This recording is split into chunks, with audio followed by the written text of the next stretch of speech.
دوستانو مومن خان فرهادي یم یو ځل بیا ستاسو په چوپړ کې دوستانو د نن ورځې لپاره موږ HTML فورمز یا فورمه لرو. نن دوستانو موږ وایو چې فورمه څه شی دی، د څه شي لپاره ترې استفاده کوو، ګټې څه شي دي، ضرورت ورته څه دی. راځو تشریح ته دوستانو. فورمه د HTML د ویب پاڼې یوه برخه ده چې عموما د هغې څخه د تورو د لیکلو، د خطونو د لیکلو او یا هم د بټنونو د استعمالولو او ځای پر ځای کولو لپاره ترې استفاده کېږي. فورمه د یوزر او یا هم هغه څوک چې کمپیوټر استعمالوي هغې ته دا اختیار ورکوي چې خپل معلومات ولیکي او په ډیټابیس کې ثبت کړي. دا ډیټابیس څه شی دی زموږ موضوع نه ده، خو لږ معلومات به درکړم. ډیټابیس دوستانو البته په کمپیوټر کې یو ځای دی یا د کمپیوټر یو برخه ده او یا هم داسې ویلی شو چې خپل یو کمپیوټر دی. دا البته ډېر یو عمده موضوع ده. د تشریح څخه د موږ صرف نظر کې فقط خلاص معلومات درکوم چې په ډیټابیس کې موږ معلومات ثبتولی شو، لکه نوم، د پلار نوم، ادرس، تلیفون شمېره او داسې نور. ولې موږ HTML فورمې ته ضرورت لرو دوستانو؟ ځکه چې موږ غواړو که د خلکو د معلوماتو د ثبتولو لپاره یا هم یو اداره د خپلو پلورونکو د معلوماتو د ثبتولو لپاره ترې استفاده کوي یا هم د کارکوونکو د معلومات پکې ثبتوي. فرض مثال کوم چې ته موږ په نظر کې ونیسو د عدلي ریاست، یا فرض مثال د قضا او سنوالۍ ریاست، یا فرض مثال د زراعت ریاست. دغه څومره کارکوونکي به ولري، تقریبا په سلهاوو کارکوونکي لري. نو هغه د ټولو معلوماتو ثبتولو لپاره په ویب پاڼه کې موږ د فورمې ته ضرورت لرو چې د هغوی معلومات ثبت کړو. یا هم یو لوی سټور چې موږ په نظر کې ونیسو، د هغې نه په ورځ کې سلګونه کسان هغوی نه مشتریان یا پیرودونکي راځي، هغوی نه سودا اخلي، د کور سودا یا وړو یا هر څه چې که نه.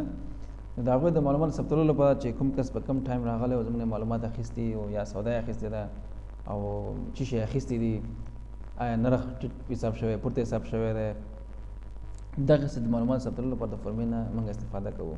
راځو یو مثال ورکړو موږ د فورمې.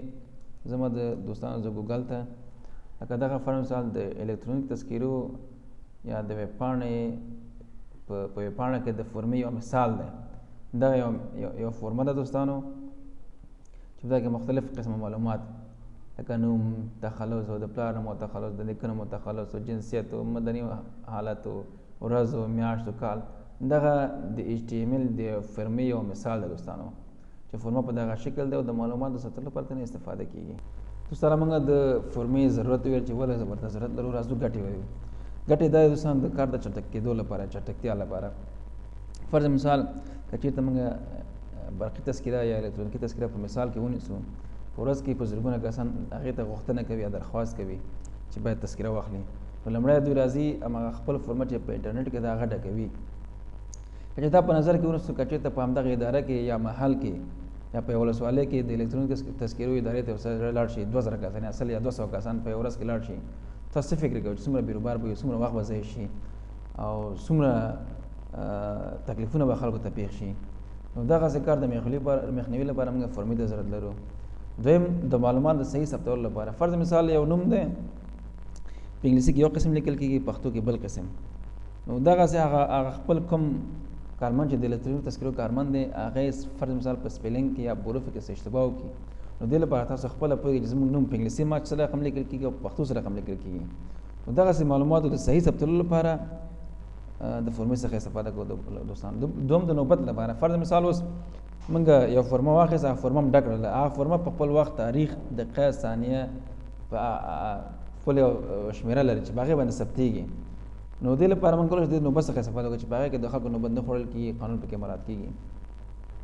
بل دوستانو د معلوماتو د ورکېدو د مخنیوي لپاره، که چېرته فرض مثال موږ یو فورمه ورقي واخلو او هغه ډک کړو، خو هغه څه په موټر کې زموږ نه پاتې کېږي یا زموږ نه ورکېږي، نو که ورک شو موږ کولی شو بېرته دا چاپ کړو د ویب پاڼې څخه، یا بېرته هم د خپل کوم ځای کې چې موږ معلومات رسولي دي بېرته هم هغې نه کولی شو دا چاپ کړو. خو که چېرته دا موږ سره ورقي وي او موږ ورقي ډکه کړې وي او د HTML د فورمې له طریقې نه وي ډکه کړې، نو هغه شی زموږ نه ورک شي، بیا څومره تکلیف دی هغه چې هغه به موږ څومره په سختۍ ډکوو، بېرته به راپیدا کوو، ادارو کې به څومره ګرځو راګرځو که نه. نو دغې د مخنیوي لپاره. بل د معلوماتو د هر وخت لاسرسي لپاره. فرض مثال تاسو یو فورمه ډکه کړې ده، یو ځل هم ډک کړه، نو تاسو بیا ضرورت نه ده چې بیا تاسو لاړ شئ هماغه فورمه بیا ډک کړئ. تاسو کولی شئ خپل فورمه بیا راواخلئ او ویې ګورئ، کس تغیرات پکې راول تغیرات راوستل شي کس نوې پکې اضافه کول غواړي نوې پکې اضافه کول شي دوستانو دا د فورما څه شی دی ولې ورته ضرورت د فورمې ګټي پر راتلونکي درسونو کې ان شاء الله فورما موږ تاسو په عملي ډول وګورو چې څنګه موږ فورما جوړول شي په HTML ویب پاڼه کې یا ایډیټر کې او څنګه په هغه کې موږ نور معلومات اضافه کول شو مننه السلام علیکم